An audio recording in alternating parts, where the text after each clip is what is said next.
Morning guys, good morning from Srinagar. અને આજે આપણે રોકાણા હતા આ એક ભંડારો છે, ત્યાં કેમ્પ છે શ્રીનગરમાં, ત્યાં રોકાણા હતા. અને આપણી સાથે છે આજે જોડાયા છે ભાવેશભાઈ અને અજુભાઈ. અને કેમ છો ભાવેશભાઈ? મજામાં? અરે મજામાં. જય સોમનાથ, જય દ્વારકાધીશ. કેમ છે મારું ગરવી ગુજરાત? મજામાં ને? મજામાં હો, હર હર મહાદેવ. તો મિત્રો બસ આપણે આજના કેમ્પમાં રોકાયા છીએ અને થોડી વાર આપણને અહીંયા સ્ટોપ કર્યા છે, કારણ કે આ કોનવે જાય છે, એ કોનવે જતી રહેશે, નીકળી જશે, પછી આપણને અહીંયાથી નીકળવા દેશે. તો મસ્ત મજાની સવાર છે આજે. થોડુંક વેધર એકદમ ક્લિયર છે. 2 દિવસથી તો બહુ જ વરસાદ હતો, બટ આજે થોડુંક વેધર ક્લિયર છે. તો આજે ફટાફટ અહીંયાથી નીકળી જઈએ અને સોનમાર્ગ પહોંચવાનો છે. જો સોનમાર્ગમાં એવું લાગે તો કેમ્પિંગ કરવા દેશે, તો 1 દિવસ અહીંયા સ્ટે કરવો છે. જોઈએ આપણે અહીંયાથી લગભગ સોનમાર્ગનું ડિસ્ટન્સ 100ની આસપાસ છે. બાલટાલ જે છે અહીંયાથી એ 100 કિલોમીટર છે. તો ફટાફટ નીકળીએ અને થોડુંક માર્કેટમાં સામાન પણ લેવાનું છે અજુભાઈને, તો આપણે શ્રીનગરમાં પણ જશું અંદર. તો બસ આવી જ રીતે તમે કન્ટિન્યુ રહેજો વિડીયોમાં. ચાલો જઈએ આગળ. હવે આપણે જે જગ્યાએ રોકાણા થયા થોડાક આગળ આવી ગયા છીએ અને આપણી સાયકલ અને અહીંયા આપણા ભાવેશભાઈને અહીંયા સ્લીપિંગ બેગ લેવાનું હતું અજુભાઈને. તો બસ આ શોપ ઉપર જઈએ અને જોઈએ શું છે કે શું નહીં. બરાબર મિત્રો, એ શોપ ઉપરથી તો આપણે સ્લીપિંગ બેગ મળ્યું નથી. અને હવે આપણે જઈ રહ્યા છીએ ડાલ લેક બાજુ.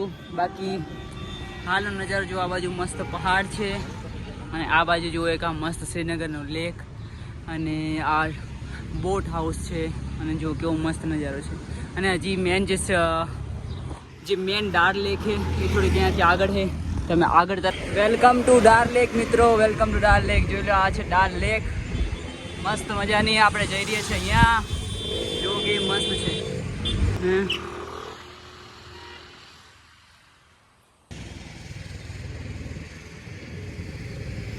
આપણે પહોંચી ગયા છીએ મસ્ત જગ્યા શ્રીનગરની ફેમસમાં ફેમસ ધ ડાલ લેક. તમે જોઈ શકો છો અત્યારનો નજારો કેવો મસ્ત છે. અને આ છે આપણી સાયકલો.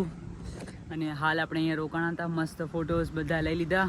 અને આપણે અહીંયા એક આર્મીવાળા સર હતા, તેમને આપણને કેક આપ્યો હતો. તો કેક મેન આપણે ભાવેશભાઈએ ગાધું અને સરને બહુ જ, હવે આપણે નીકળશું ત્યારે થેન્ક યુ કહેશું. એમને બહુ જ મસ્ત કેક આપ્યો, મજા આવી ગઈ ખાવાની. અને બાકી આ છે વ્યૂ.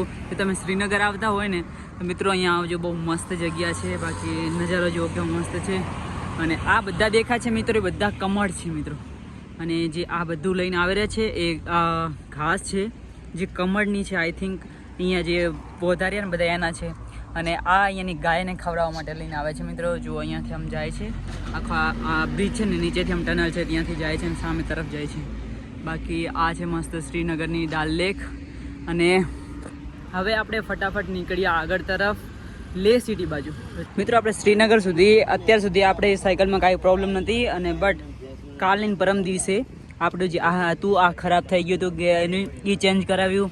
પછી આ સાયકલનું જે આપણે જે આ હતું જે ખુરચીનું એનું આ પણ ખરાબ હતું. તો આ લોક પણ નવો નખાયો અને ઓઇલિંગ અને બધું કરાવી નાખ્યું છે. અને હવે આપણી રફતાર એકદમ મસ્ત થઈ ગઈ છે. અને હવે સામાન પણ થોડોક થઈ ગયો છે, આગળ પાછળ આપણે ડિવાઈડ કરી નાખ્યો એટલે મસ્ત રીતે હવે ચાલી શકે છે. બરાબર ને? હવે આપણે જઈએ આગળ તરફ. થોડાક આગળ આવ્યા હતા અને અજુભાઈ, હું અને ભાવેશભાઈ ગોલો ખાઈ રહ્યા છીએ મિત્રો.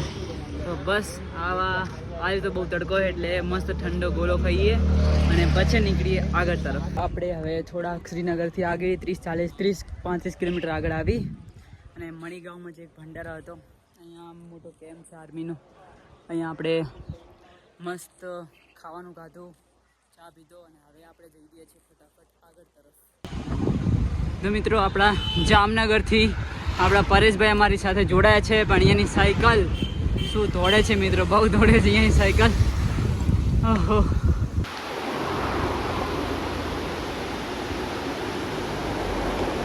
સાંજના થઈ ગયા છે 6 અને હજી સુધી આપણને કેમ્પ મળે નથી. હવે પૂછી દઉં, અહીંયાથી 1 કિલોમીટરની આસપાસ CRPF કેમ્પ છે, તો ત્યાં જઈએ અને જોઈએ શું આપણને સ્ટે મળે છે કે નહીં. બાકી જો જગ્યા નહીં હોય તો એમ કહેશું ટેન્ટનું, તો અહીંયા પણ ટેન્ટ પર નાખી દઈશું. જુઓ આપણે 4 છીએ, આપણા પરેશભાઈ, અજુભાઈ. ચાલો જઈએ આગળ. તો મિત્રો આપણે પહોંચી ગયા છીએ અહીંયા. જુઓ લે સિટી. હવે અહીંયાથી 371 કિલોમીટર છે અને કારગિલ 145. દ્રાસ જે લદ્દાખમાં આવેલું છે એ પણ 88 કિલોમીટર અને સોનમાર્ગ 26 કિલોમીટર.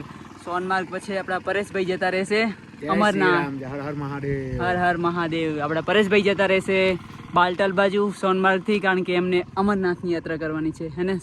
મારે 12 જ્યોતિર્લિંગ છે, અયોધ્યા છે, બધું થઈ ગયું છે. મિત્રો જો આ બધું આપણા પરેશભાઈ જામનગરથી બધું ફરી રહ્યા છે હે ને. 1 સાલ લાગશે હમ. અને 17,000 કિલોમીટર છે બધું આપણે. ઓકે તો મિત્રો આમના ઇન્સ્ટાગ્રામ આઈડી તમારે હું દઈ દઈશ, જેટલો બને એટલો સપોર્ટ કરજો પરેશભાઈને.